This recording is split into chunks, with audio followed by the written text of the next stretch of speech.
So, sino po nasa anniversary last Sunday? Grabe si Lord, nakaka-amaze po ang ginawa ng Panginoon. Marami pong salamat sa dumalo at sa lahat po na naging dahilan upang maging successful ang ating pong anniversary. At higit sa lahat, sa Panginoon, grabe pong ginawa ng Diyos. Alam niyo po ba, for whole month of June, palagi pong umuulan ng 12 o'clock hanggang hapon. At kakatuwa po ang Panginoon, bago po magsimula ang ating anniversary, saka po tumila. Palakpakan po natin ng malakas ang Panginoon. Hindi napigilan, bagamat medyo baha sa unahan, pero talagang grabe ang pagpupuri at pagsamba ng bawat isa sa atin. At alam niyo po, napakarami pong na-challenge sa JE1 Lukban kung paano po tayo ay ang tindi ng pananampalataya. Amen? At nakaka-bless po yung ating piso sa templo. Talaga pong makakapagpatayo tayo ng building na napakaganda sa piso natin. Walang naniwala. Pag pinagsama-sama ito ay 1,000 city meal. Ang dami pong nabuo at salamat sa Panginoon kasi po sa maliit na bagay na yon, alam po natin that every J1 Lukban family ay nagkakaisa para sa expansion. Amen? So, nakakatuwa po yung ginawang anniversary. Tuloy-tuloy. Alam niyo po ba, pinaghandaan namin yung CR para kayo po ay pumunta doon. Parang wala nag-CR. Kasi parang enjoy na enjoy sa pagkakaupo. Yung pa naman ang todo kong nilagyan ng setup at meron pang ushering doon. Nakakatuwa, talagang nag-enjoy ang bawat isa at yung programa hindi mahaba at sakto lang. Nakakain po kayong lahat? Parang yung iba ayaw na ng tubig. Kasi puro tubig. So, alam ko po lahat ay nakakain. Thank God sa mga sponsors. Hindi po McDo nag-sponsor, talagang sabi mo sa katabi mo, salamat sa iyo. Talagang nakakatuwa po yung anniversary at biyaya. Ang dami pong natuwa, sabi, paano nyo nagawang the unfinished building ay maging isang simbahang tulad nito na nakapag-worship ang maraming tao. Talagang nakakatuwa po ang ginawa ng Diyos for that day. Alam niyo po, nakaka-amaze at nakakatuwa dahil talagang nasisimula na po ang malawakang kilos ng Diyos sa JE1 Lukban. Malakas pong palakpak para sa Panginoon. Praise God. Now, because we experience the love of God for this month of June, we will declare that this month of July, kalahating taon na ho tayo. Nasa half year na po tayo. Okay? Pumasok na po tayo ng mid-year. Nasa mid-year na ho tayo. At alam ko pong marami pang gagawin ng Panginoon. Ayan, patalastas po. Si Tio Tony, sabi niya kanina, napalayo ang aking simba. Alam niyo saan siya pumunta? Doon po. Naligaw sang Tio Tony. Sabi niya, bakit walang tao? Akala'y doon. Pumunta sa tindahan, bakit sarado? Narito ho ang tao. Ayan, excited po talaga siya.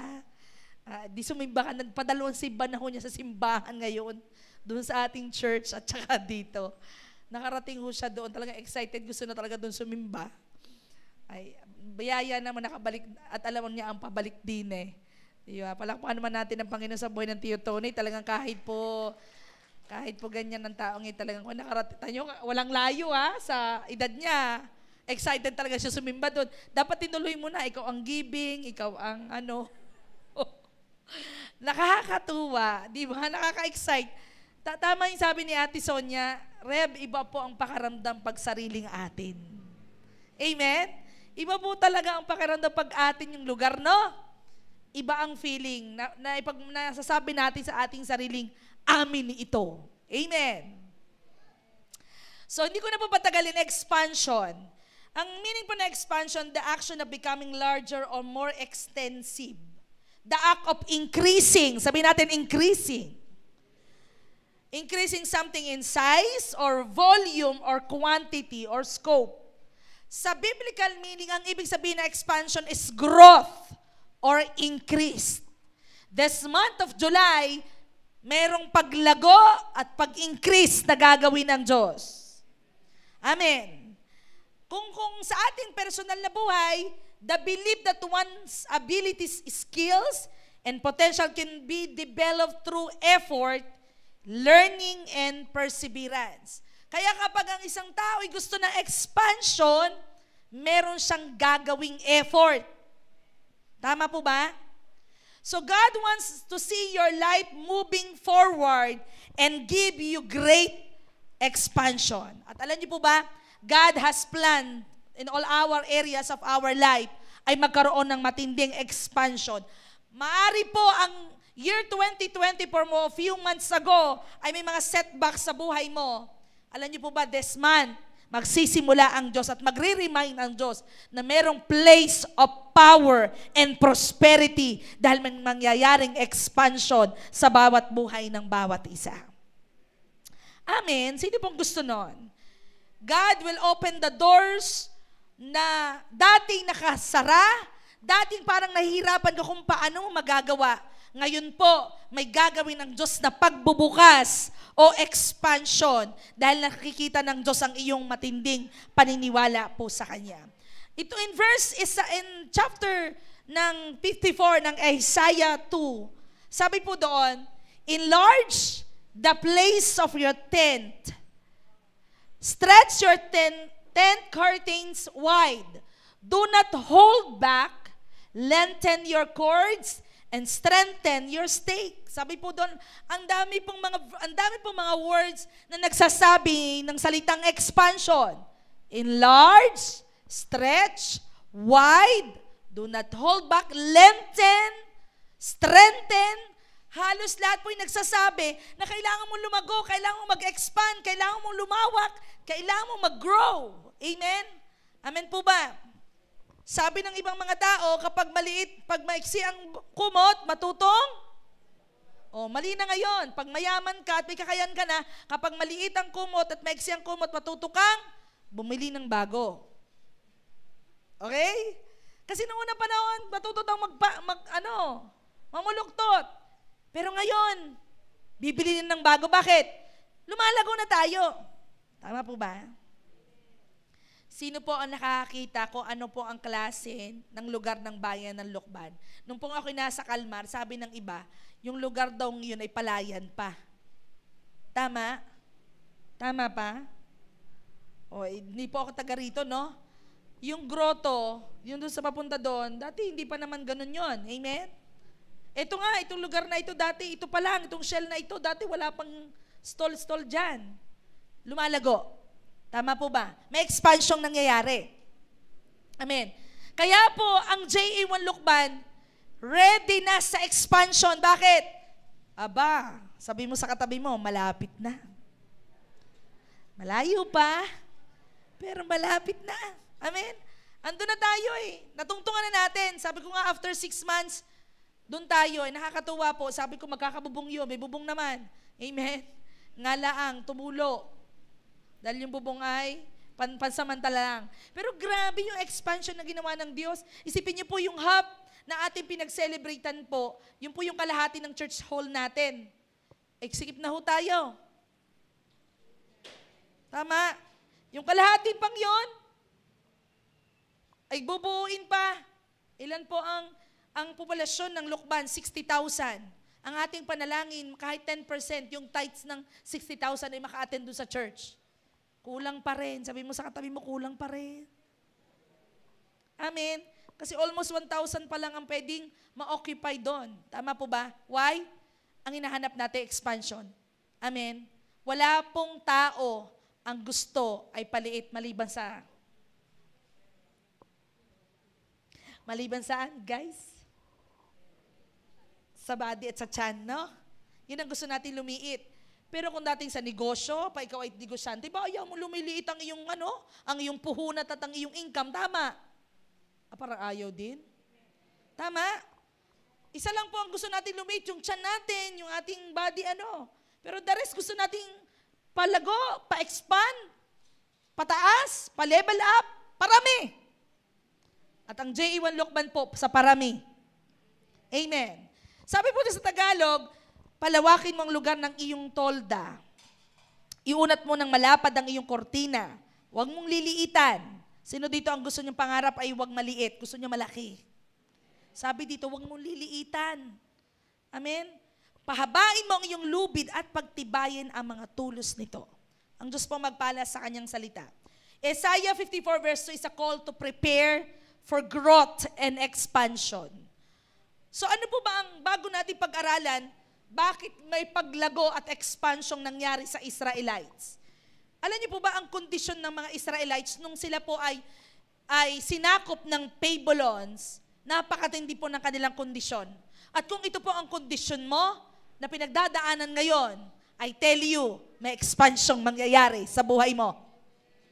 Akala natin minsan na expansion kapag positibo ang ating nangyayari sa buhay natin. But I tell you, when Israel ay nakulong, nagkaroon na exile ng mga Babylons, matindi po ang kanilang pinagdaanan, na halos nag-stagnant ang buhay nila at di sila lumago. Tingnan natin yung kondisyon nila sa Isaiah 54 verse 1. Ang una pong kondisyon ng mga Israelites, nung sila po'y sinakop ng Babylon, sila ay mga baog. Tanong, kapag baog, nagkakaanak? Dumadami? Sa English, all the Israelites barren. Silang lahat ay hindi naganganak o dumadami. Pero ang iwan lukban, darami. Wag naman ho yung mga taong kikilala sa Diyos. Parang iba'y parang gusto mo magkaanak to the highest level. Okay? Ang una pong kondisyon ng mga Israelites, sila po ay baog. Sabi doon, umawit kang babaeng bagot, hindi ka na makapagluwal ng sanggol. Yung word na barren. Okay? At kapag ang isang tao ay baog o barren, walang growth. Walang pagdami. At yun po ang kondisyon ng mga Israelites. Next po, Isaiah 54 verse 4. Huwag kayong dahil sa tindi ng pagkabaog o barrenness ng mga Israelites, sabi doon, huwag kang matakot dahil hindi ka mapapahiya. Malilimutan mo na ang kahihiyan ng iyong kabataan at di mo na maalala ang pangungutya, dala ng iyong pagkabalo. Ano po ang naranasan pa nila? Nung sila po'y nagkaroon ng barrenness, hindi lumago, nagkaroon ng expansion, kasi doon pa lang sa mga babae ay hindi na nagkakaanak. Ano pong sabi? Nagkaroon ng kahihiyan, kinutya. May shame, may matinding pagkukutya na nangyari sa persecution. Itong mga Israelites, ito yung kondisyon nila. Tingnan niyo po mabuti kung naranasan niyo po ito. Sa tindi ng hindi mo paglago, hindi mo pag-asenso ng buhay, dahil ikaw ay barren yung iyong kinabubuhay, barren yung pamumuhay mo, mayroong pangungutya o pagkahiya na ginagawa ang tao. At naranasan ng mga Israelites yon. What else? 54 verse 6. Sapagkat katulad ng isang babae, dahil hindi magkaanak, iniwan at masakit ang kalooban. Nag-asawa ng bata pa pero hiniwalayan, tinatawag kitang muli, sabi ng Panginoon. Ano pang kondisyon ng mga Israelites? Bukod sa baog, bukod sa kinukutya at pinapahiya, ano pong sabi doon? Iniwan. Sino dito naranasan niyang maiwan? Alam mo yung iba umaasenso na, pero ikaw hindi pa umaangat. Anong feeling? Anong nararamdaman? Amen? Iniwan. Hiniwalayan. Masakit sa kalooban. Ito po yung kondisyon ng mga Israelites. Grabe yung, nung sinakop ng Babylons, ito yung kalagayan po nila. 7. Iniwan kitang pangsamantala. Ngunit sa laki ng awa ko sa iyo, muli kitang kukup-kupin. Inabandon po. Iyan po ang kondisyon ng mga Israelites. Bago pa sabihin ng Diyos, enlarge your territory, dumaan po sa matinding kondisyon, matindi at masamang kondisyon ang mga Israelite. Iniwan, pinahiya, kinutya, hindi magkaanak, as in. Na-imagine niyo po yung buhay? I don't know your situation, pero ito yung dinaanan ng mga Israelites. Ano pa po sabi sa 11? Binagyo, nagdusa at walang umaliw at nagpalakas sa'yo. Wawa ng Israelites, no? Anong ginawa? Ano pang naranasan? Binagyo, dumaan ng matinding pagsubok, nagdusa, tapos habang dumadaan sa pagsubok, matinding bagyo ng buhay, wala man lang umaliw, wala man lang nag-encourage. May kausap po ako. Ito po yung kondisyon ng mga Israelites. I don't know kung ito'y kondisyon mo din. Pero ang sinasabi ng Diyos, mula ng mga Israelite ay nagkasala, naging ruin, naging, anong Tagalog sa? Nasira. Nasira na yung buhay nila because of that sin. Amen? Naging fruitless sila. Walang paglago. Regardless po kahit may effort silang ginagawa, wala. Alam mo yung nagtatrabaho ka, nagnenegosyo ka, may ginagawa ka, pero parang wala. Sabi ng iba, ako na may masipag. Bakit? Nadaan laang. May kausap po ba ako din eh? Hello? Yung parang ang dami mo nang ginagawa, pero hindi pa rin parang wala pa rin. Ganun po ang mga Israelites. Israel was one of the hopelessness. Ang mga Israelite po nawalan na ng pag-asa. Ang mga Israelites sa tindi ng pagkabaog, wala na. Fruitless na sila. At higit po sa lahat, wala nang paglago. But today, kung ito ang iyong karanasan, kung may mga shortcomings ka in 2024, no? Past days o past months, hindi ko po alam kung yung unfaithful mo sa buhay sa Panginoon. Maaring po ang iyong kondisyon ay you're neglected the spiritual life, neglected attending church, o maaring meron ka sa personal life mo, sa family mo na napaka-worst na pinagdaanan mo sa buhay. At minsan meron ditong tinatawag ng Panginoon pero hindi mo nire-response. I don't know your situation, your condition. Maybe yung dream mo o pangarap mo parang nag-shattered na. Bawat pira-piraso, nagpipiraso, nag-shattered na lahat, scattered na lahat. Parang hindi mo na alam kung mangangarap ka ba o hindi. O pwede naman po yung kalusugan mo. Bakit ganun kung kailan naman ako kumilala kay Lord, saka naman ako nagkakasakit. I don't know.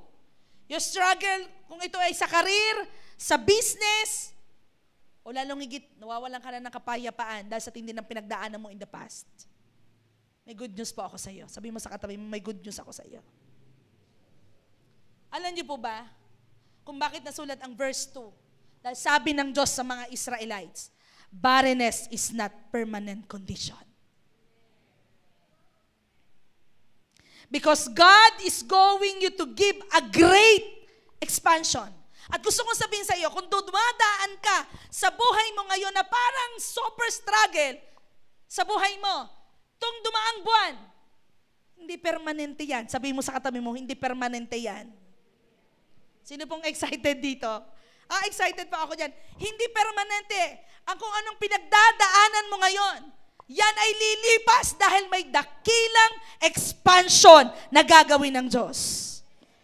Bakit po sinabi ng Panginoon sa Israelite, enlarge your territory? Kasi naniniwala ang Panginoon, hindi baog ang Israelites, kailangan lang bumalik sa Diyos at magpakumbaba at humingi ng tawad. Amen. Our God is creator. God can break the barrenness in our lives. Kaya may expansion mangyari. Bakit? Nako, darating po ang panahon, sa tagal-tagal mo na nagtatrabaho, tagal-tagal mo na nag-e-effort, kasama si Lord, naniniwala ako, sa payaman ka talaga. Pumalakpak po yung gusto niya yun. Hindi mo sasabihin, dumadaan laang naman eh. Hindi. Alam kong pong pag dumaan yan, sabi mo sa katabi mo, tatambay din. Amen. Patambayin natin ang biyaya. Amen? So, ano pong ginawa ng Israelites? Because of that condition, sila po ba ay naging stagnant? Sila po ba ay grabe, hindi po. Alam niyo po, nakaka-amaze po ang expansion na ginagawa ng Panginoon. Isa po sa testimony, no? Halala, kakaway-kaway dyan mga Bawla family, Bawla. Yes. Alam niyo po, di ba lagi ko kinukwento sa inyo, yung buhay po nila ay nakakatuwa because meron silang isang pamilya na napaka-solid. Napaka-solid pong pamilya, no? Sila po dating nasa Kulapi. At hirap na hirap sila. Dahil mga matatalino itong mga batang ito. Yes.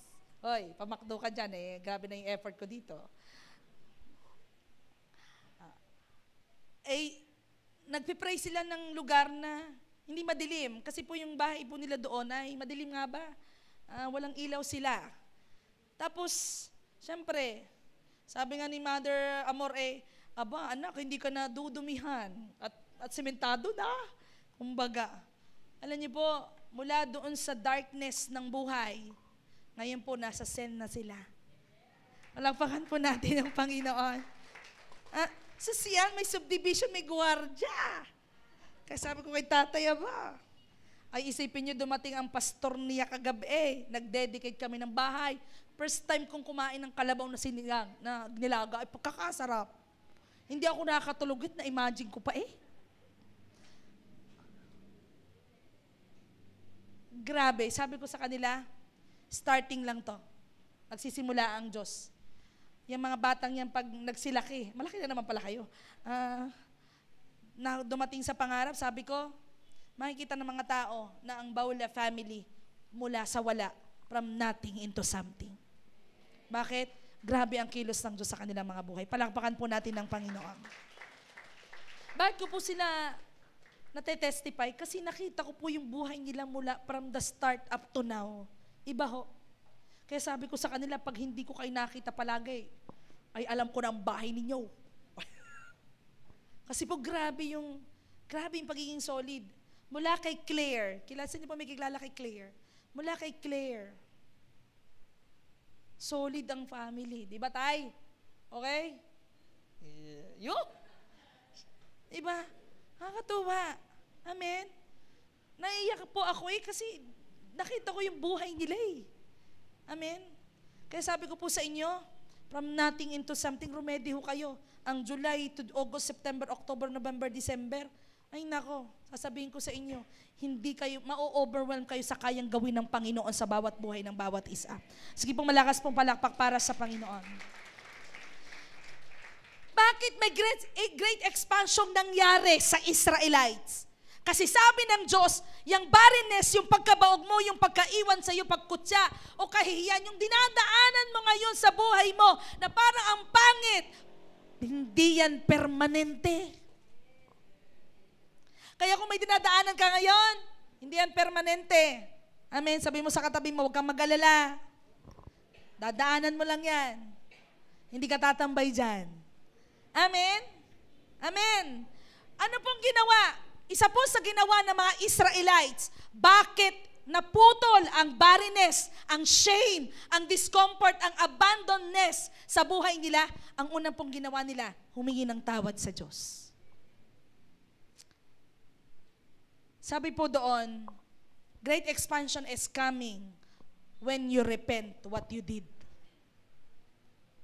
Alam niyo po, ang unang kailangan nating gawin for us to experience expansion, kailangan nating humingi ng tawad sa kung anong bagay pang ating ginagawa. Pastora, wala na po akong ginagawang mali. Tingnan mo mabuti. Ang mga Israelites, akala nila masunuro na sila. Akala po nila, kasama na nila ang Panginoon. Pero hindi nila alam, ang dami nilang pagsuway na ginagawa. Ang dami nilang pagkakamaling ginawa. Kaya nung time na yon, nakita nilang hindi sila lumalago, hindi sila nag-grow, pero may isang bagay silang nalimutan, ang bumalik at humingi ng tawad sa Diyos. Isaiah 1:18, sinabi ng Panginoon, halik kayo't pag-usapan natin gaano man kabigat ang iyong kasalanan, kahit ito'y matingkad na pula, ito'y aking papuputiin tulad ng niebe. Kahit na ito'y pulang-pula, ito'y magiging puting-puti. Ano po sabi sa mga Israelites? Kahit daw gaano kabigat ang kanilang kasalanan, basta pag lumapit sa Diyos at humingi ng tawad, patatawarin niya. Ngayon po, habang nakaupo ka, ano yung dapat mong ihingi ng tawad from the start? Ano yung parang na-neglect mong ihingi ng tawad sa Diyos? Na minsan, akala mo'y hindi naman kahingi-hingi ng tawad, pero yung pala ang nagiging cause, nagiging hindrance upang hindi maranasan ang expansion sa buhay mo. Sabi sa Acts 8:22, kaya magsisi kayo sa kasamaan, manalangin ka sa Panginoon na patawarin ka sa masamang hangarin ng iyong puso. Alam niyo po ba ang mga Israelites, alam nilang sinasamahan sila ng Diyos, pero ang nagiging cause kung bakit hindi maramdaman ang growth nila nung time na yun, nung sila po'y sinasakop ng Babylons at nagkaroon ng barrenness sa buhay nila. Kasi po, ang dami nilang mga bagay na hindi ginagawa at hindi pagsang-ayon sa Diyos. Kaya nung dumating sa puntong iniwan sila ng Panginoon. Pero sabi doon, binalikan at muling kinupkop ng Diyos. Bakit? Humingi ng tawad sa Diyos. Amen. Ikaw ba naman, may kasalanan yung isang tao? Halimbawa, may kasalanan ako kay Ate Rolyn. Ate Rolyn, pengin naman ako 1,000. Aba, kapal ang mukha na rin. May kasalanan pa sa akin, di ba na nahingan tawad? Nahingi pa.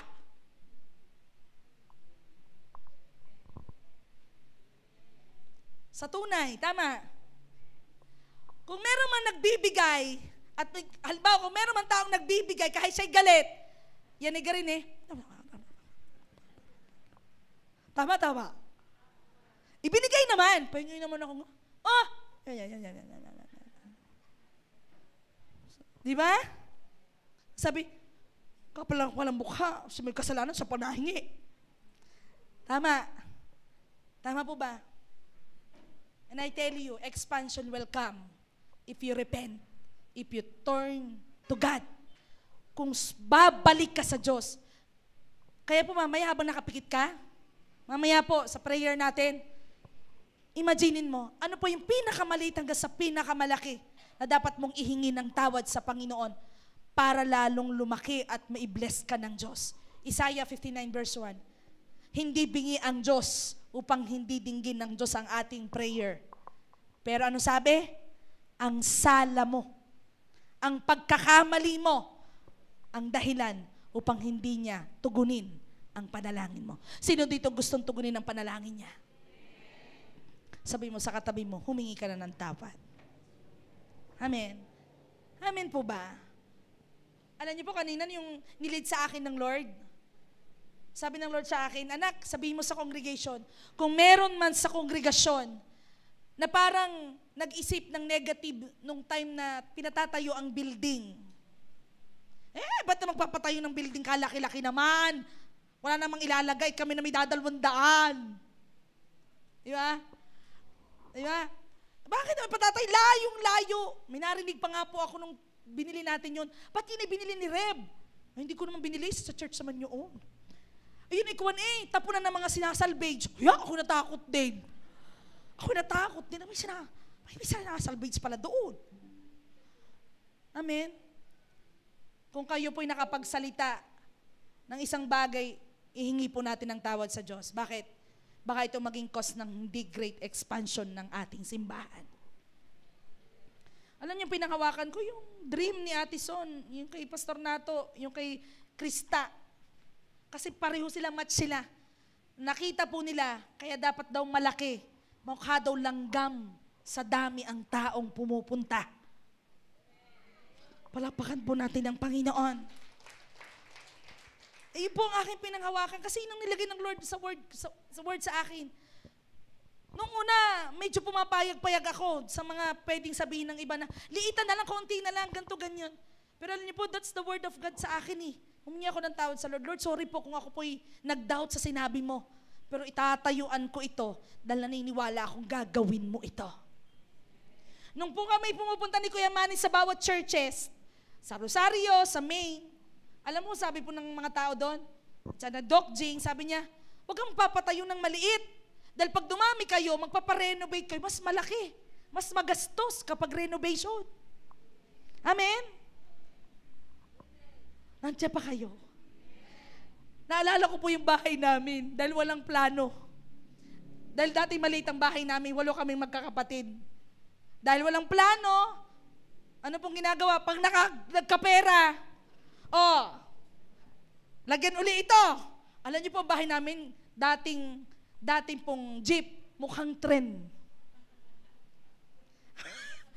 Dahil pag nahanag kayo nagkapera, dugsong eh. Aba, minsan po nasa gitna ang kusina, naroon may kwarto doon sa... Kasi nga, walang plano.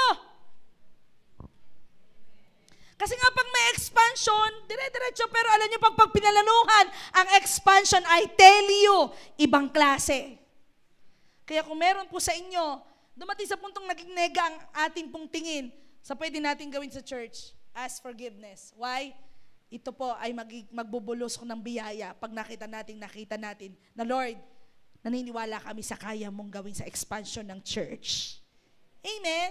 1 John 1:9. Ngunit kung pagtatapat natin sa Diyos ang ating kasalanan, matapat siyang magpapatawad sa ating mga kasalanan at maglinis sa lahat ng kasamaan sapagkat siya ay matuwid.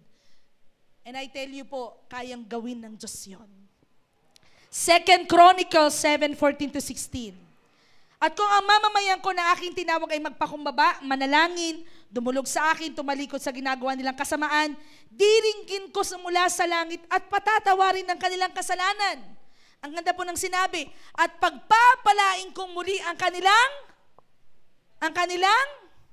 gusto kong kunin yung word na muli.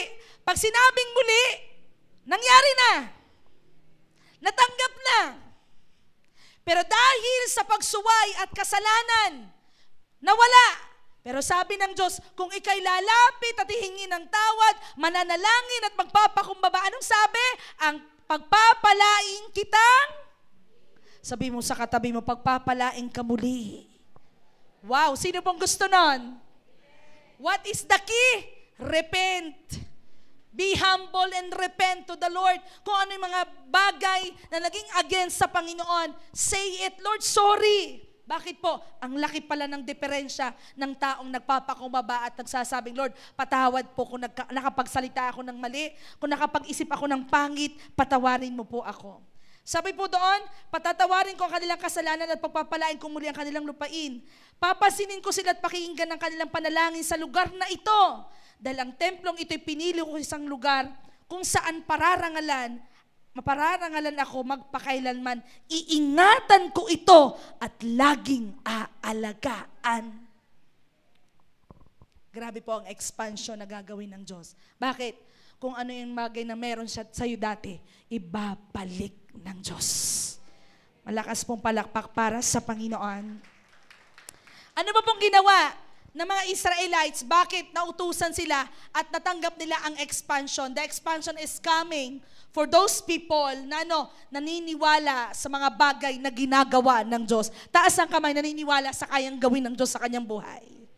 Alam niyo po, mangyayari ang expansion. I don't know if it is business, career, dream, mga bagay na ginagawang gustong mangyaring dumami, mag-increase, mag-enlarge sa buhay mo. Mangyayari yon kung palagi kang maniniwala sa kayang gawin ng Diyos.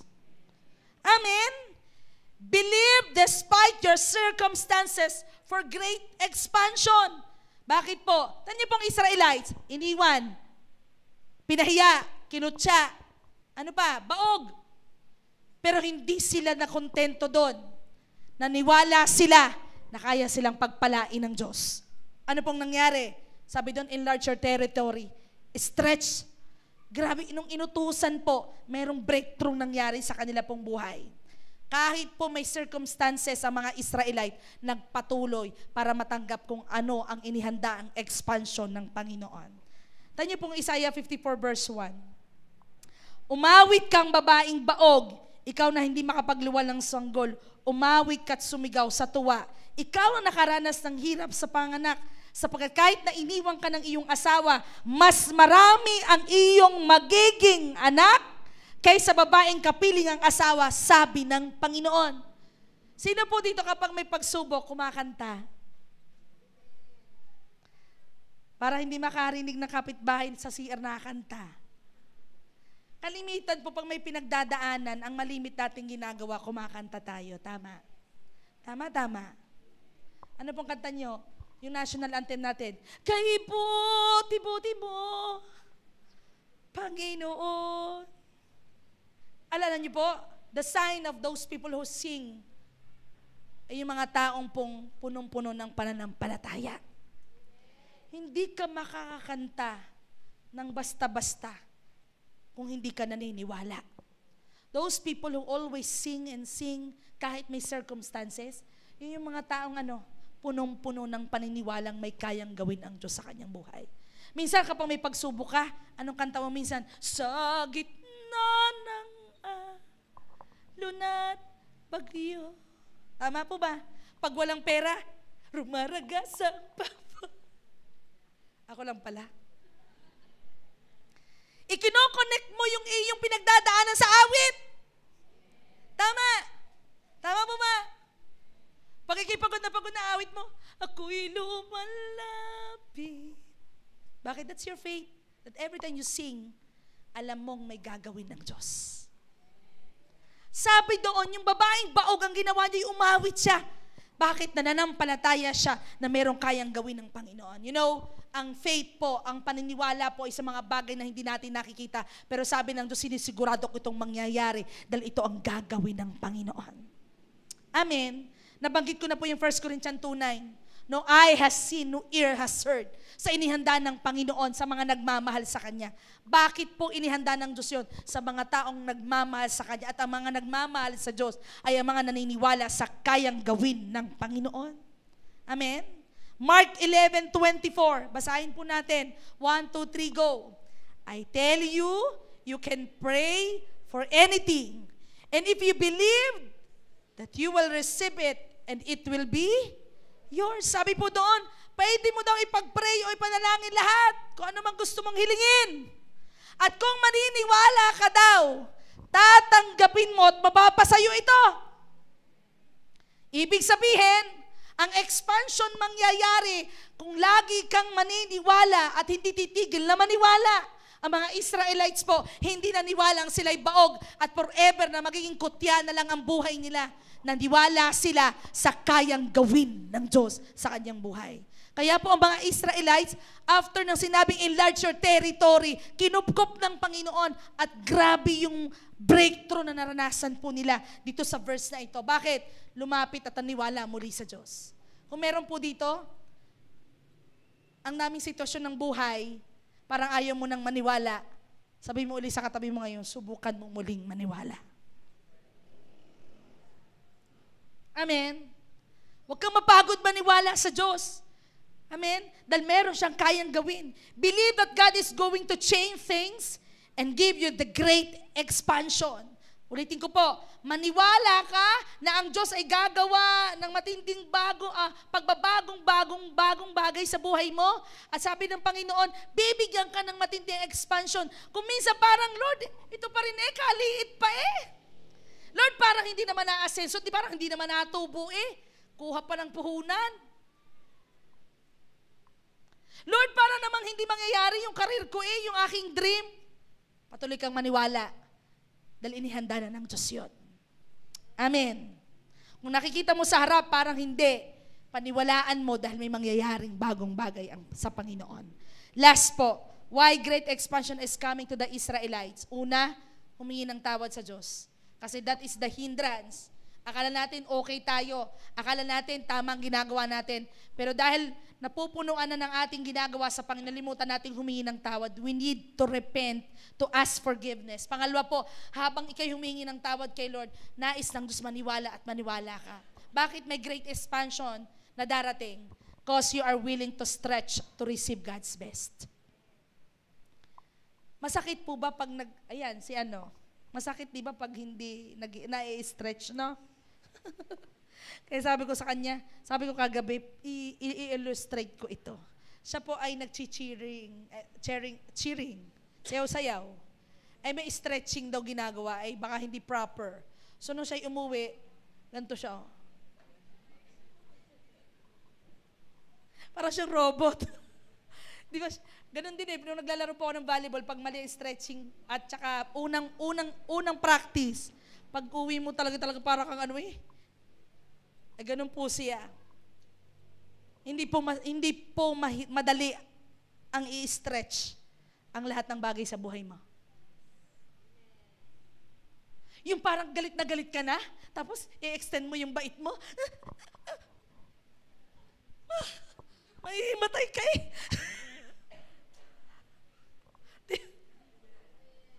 Naalala mo, may bunga ka pala ng espiritu.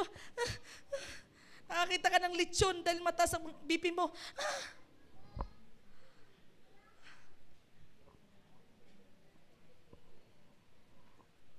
Hello? May kausap po ako. Ito yung pinakamahirap sa expansion. Yung i-stretch mo, yung iunat mo, yung to the extent na parang, hindi na ikaw yan. Buti na lang may Diyos dahil kung walang Diyos si Rulin, baka lumabas ay si Rulin. Pero because may Jesus, yung stretch, yung extension, Diyos ko, kung yung buhok po'y kailangan ng extension, minsan kailangan din ng mga puso natin. Tingnan mo pa lang yung katabi mo, parang gusto mo nang i-extend. Amen. Bakit po, pag walang pag-i-stretch na gagawin at makontento ka lang sa comfort zone mo, makukontento ka lang sa kung anong dumarating sa'yo, walang expansyong mangyayari sa buhay mo. Anong sabi sa Isaiah 54 verse 2? Enlarge the place of your tent. Stretch your tent curtains wide. Do not hold back. Sabi doon sa Tagalog, wag maliit, wag liliitan. Amen? Lengthen your cause, strengthen your stake. Sabi po doon, I have plastiko, no? Liit kaya nito. Pero, hello, liit kaya nito. Pero subukan mong i-stretch ito. Tatay, humanda ka dyan. Masakit ito. Ito, plastiko ito. Maliit lang siya. Pero pwede ko siyang gamitin eh. Pwede. Akala natin minsan, nakakaya natin hanggang dito lang. Pero kailangan mong i-stretch kasi may lalabas pa dyan. Minsan natatakot kang magbigay, mag-extend. Minsan napapagod ka na. Aba, inay, ang aking extension. Habai pa. Unatin pa. Hindi ko na kaya. Nakakapagod na. You need to extend, to stretch. Bakit? Yun ang hinahanap ng Diyos ngayon. For us to receive expansion, great expansion, huwag kang manatiling ganito ka lang. May ilalabas pa dyan. Huwag kang makontentong stagnan ang Kristiyano mo, pagiging Kristiyano mo. Huwag maging stagnan ang pagiging negosyante mo, isang mag-aaral, isang ordinaryong tao. May extension yan, may stretch na mangyayari dyan. May kausap po ako? Nagigets niyo po ako? Extend your capacity for God. In your prayer and devotion, holiness, tithing, commitment in the church, stretch mo. Ay, hindi po. Ako po talaga'y natutulog, ay 8:00 ng gabi. Pag may prayer meeting, ay hindi po ako atin Kasi po, mapapawasan ang tulog ko. Stretch.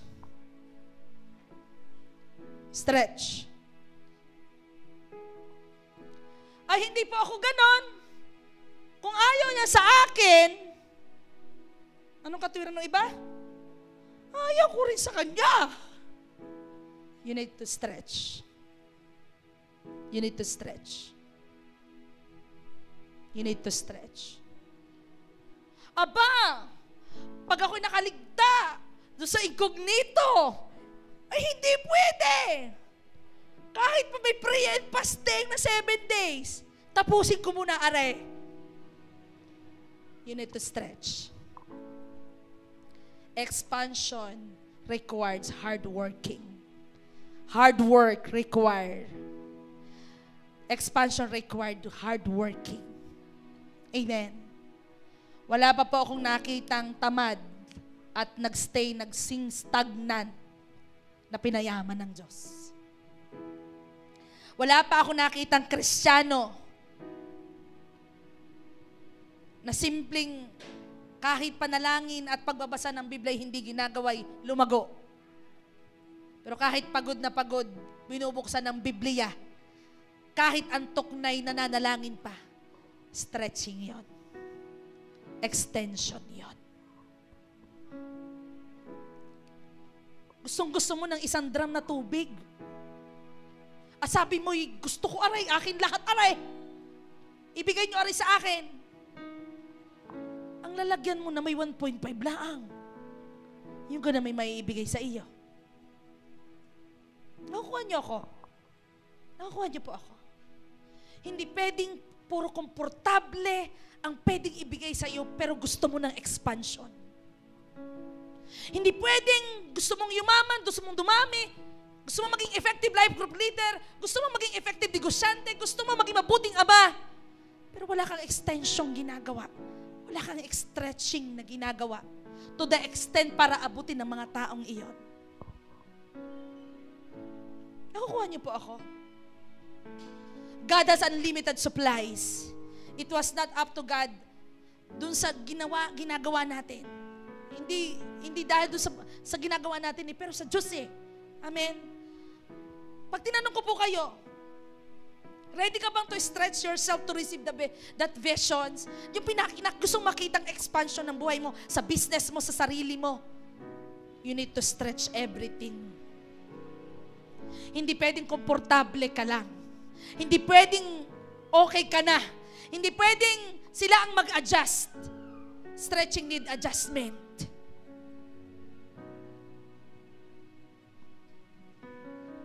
Sabi nung iba, adjust pang may time. Hindi po. Adjust palagi. Sabi mo sa katabi mo, palagi. Bakit po may great expansion sa J1 Lokban? Isa lang po nakita ko. Hindi po tayo takot magpakababa at humingi ng tawad sa Diyos, sa tao, para makapagsimula ka ng tama at makadiretso sa inihanda ng Diyos sa inaharap. Bakit may great expansion sa J1 Lokban sa buhay mo? Kasi ang paniniwala mo sa Diyos, sa leader mo, sa kakayanan mo, ang nagdala upang magpatuloy na tanggapin ang inihanda ng Diyos. Bakit may great expansion? Kasi pinalawak mo ang kapasidad mo na tumanggap kung anong inihanda ng Diyos. Sino ditong pinapalaki niya ang kapasidad niya ngayon? Why? Be willing to make an adjustments. Church, ang expansion, nangangailangan ng matinding extension. Kung hindi mo kaya, dating hindi mo ginagawa because you want to expand your A group members, your ministry, your everything, you need to make an stretching, extension, adjustment sa lahat ng iyong ginagawa. You are positioning yourself under the open windows of heaven and the promise of God for expansion. At itong gusto ko pong sabihin sa inyo, ito po nilagay ng Lord sa akin. God wants to bless you beyond your normal income, beyond your salary, beyond your retirement, and beyond your expectation. All you have to do is to adjust and to extend, to stretch, enlarge your territory, increase, strengthen, palakasin mo. Maniwala po kayo. Itong month of July, you will realize ang dami mo palang magagawa.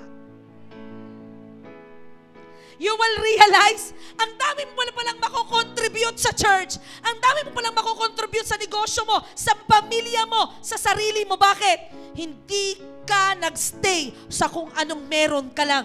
Pero ang ginawa mo, may stretching ka. May pag-overwhelm kang ginagawa sa kung anong meron ka. Are you ready to experience that? This is my challenge. Be willing and humble to repent. Believe and stretch yourself for the great expansion. Hindi po madali, pero maniwala kayo, inihanda na po ng Diyos yan. Hinihintay lang sa'yo ang i-extend mo beyond sa ginagawa mo sa harapan ng Panginoon. Amen? I want you to close your eyes. Before we sing this song, bago po nating awitin itong awit na to,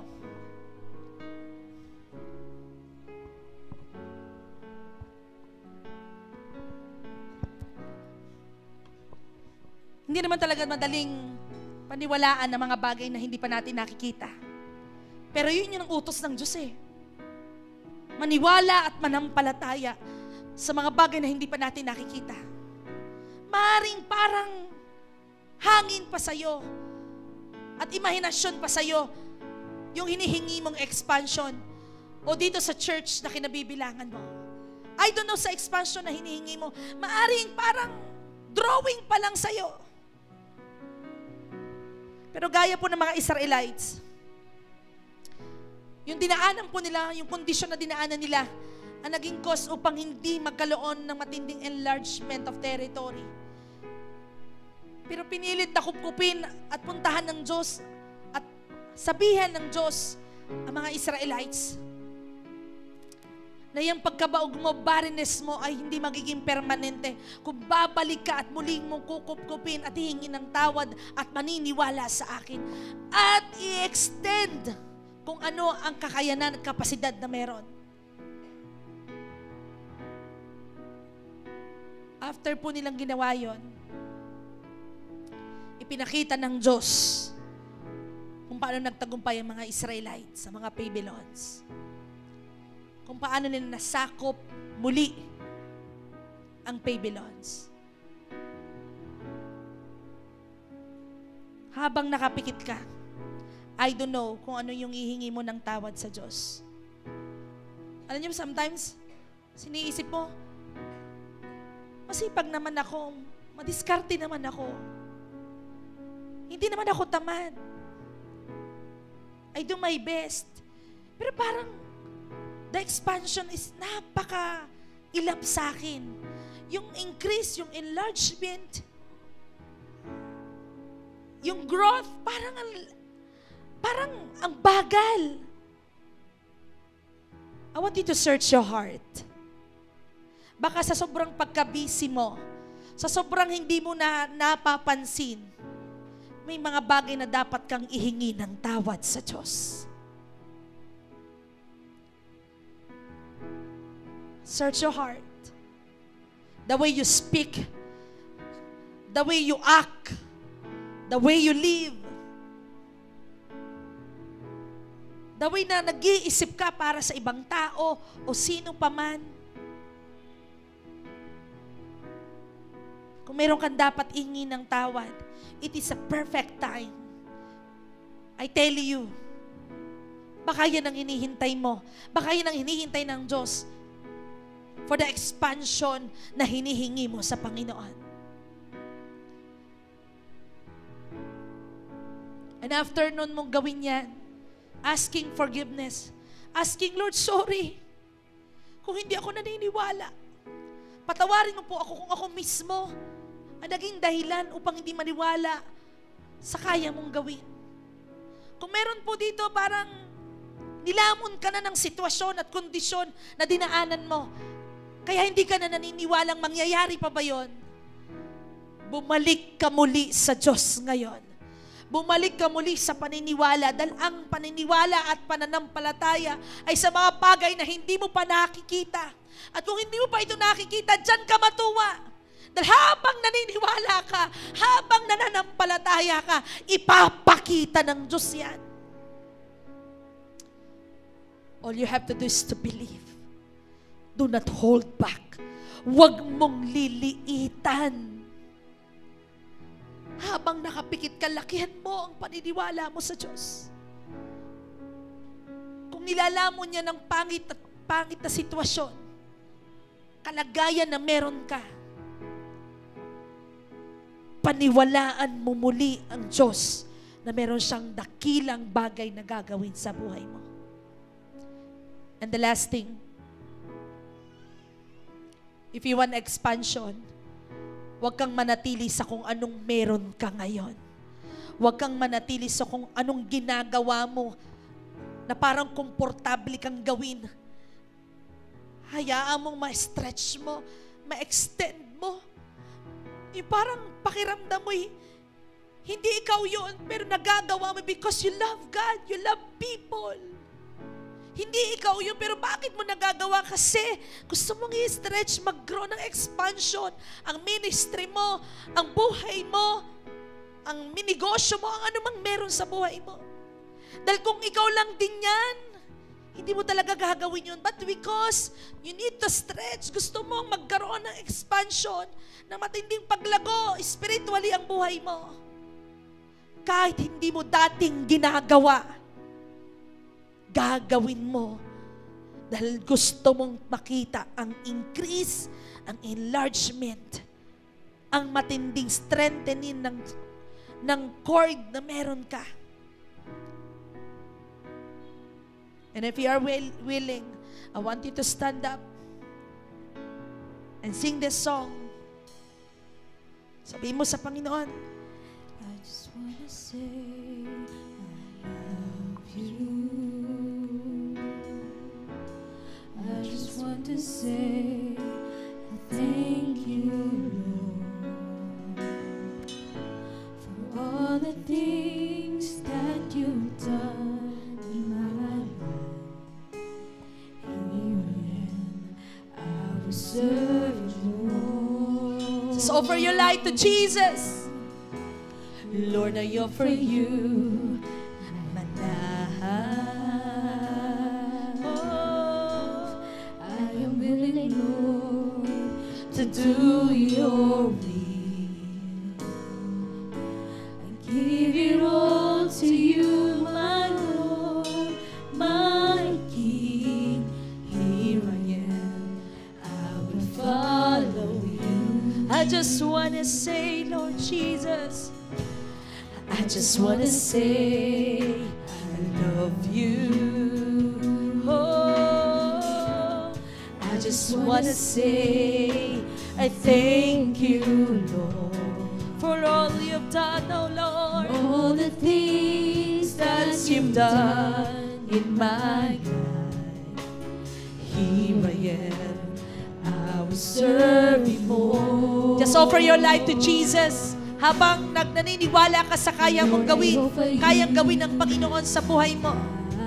Alam kong meron ka pang ilalabas na kapasidad I am willing, Lord, sa expansion to do na inihahanda ng Diyos sa buhay mo, sa ministry, sa kung anong meron ka.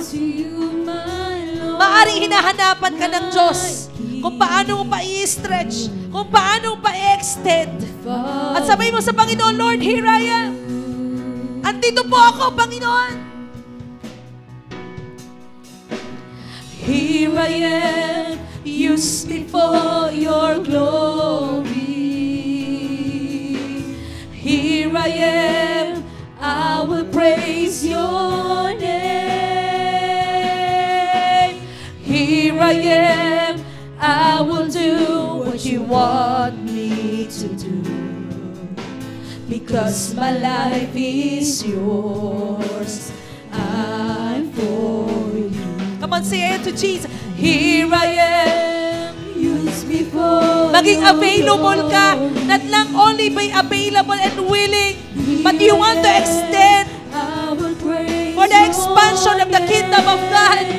Gusto mong i-stretch kung ano pa yung kakayanan meron ka. I will do Kahit mahirap, kahit nakakapagod, kahit parang extra effort mo na to. Say it to Jesus, Lord. Here I am. Use me. Here I am, use me for your glory. Oh, Jesus. Here I am, I will praise your name. Here I am, I will do what you want. Kung minsan hindi mo maintindihan at maunawaan habang naglilingkod ka, pero gusto kong sabihin sa'yo, habaan mo yung pasensya mo, habaan mo yung skills mo, habaan mo yung pag-unawa mo, habaan mo yung pag-ibig mo, i-extend mo to. I will praise your name. Here I am, I will do what you want me to do.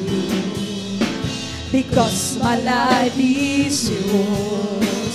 For the last time, ipakita mo sa Diyos Here I am, na meron kang extra effort. your glory. Here I am, I will praise your name. Here I am, I will do what you want me to do. Because my life is yours, I'm for you.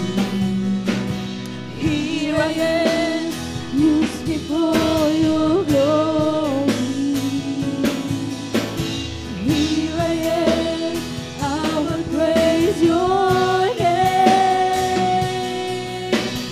Here I am, I will do what you want me to do. 'Cause my life is yours, time for you. For the last time, sabihin mo, Here I am, just before your glory. Here I pagayan ang kaisipan mo, will praise your name. you stretch everything for the kingdom, for the ministry that you have, para sa taong aabutin mo. I tell you, expansion is coming into your heart. Here I am.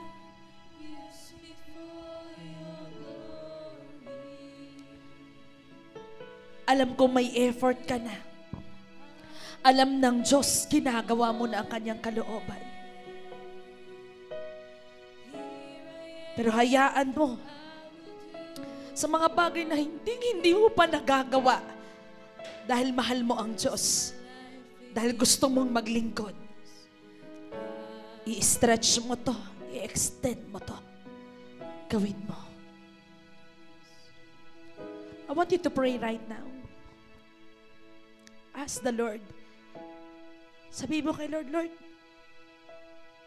hindi ko pa to nagagawa. But because I love you, gusto kong ipakita sa iyo na ready ako sa expansion, ready ako sa increase.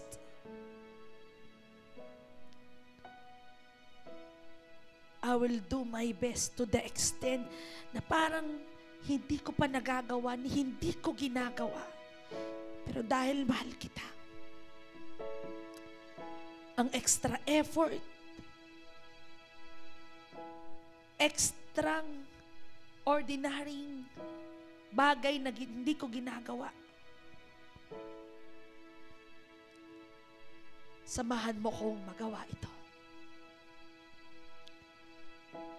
The Lord impressed in my heart ang laki ng kapasidad na ibibigay ng Diyos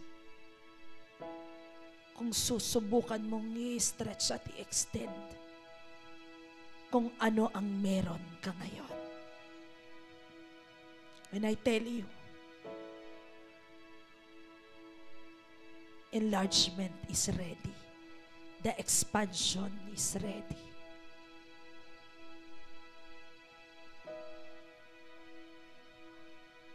Just be willing.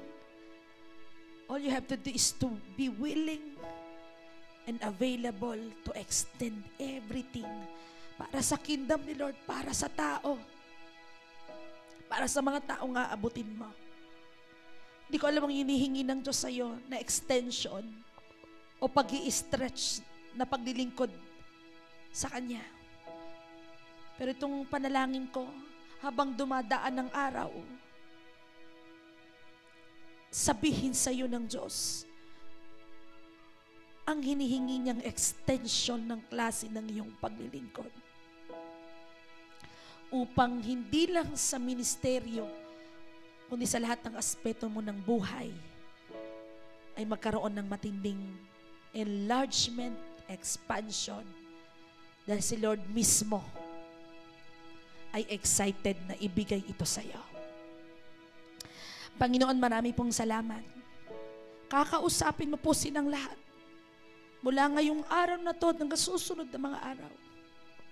Ilalatag mo sa kanila ang kailangan na kapasidad, kailangan na meron sila para sa ministeryong kinabibilangan nila. Sa kung anong ang nais po nilang expansion na mangyari. Ipapaalala mo at ipapaunawa mo sa kanila na sila po'y malaking parte sa gagawin nilang pag-i-stretch, pag-i-extend ng kakayanan, anuman ang meron sila. Alam ko, O Diyos, mabubuo ito ng napakalaki at isang tagumpay ng J.A.1 Lokban.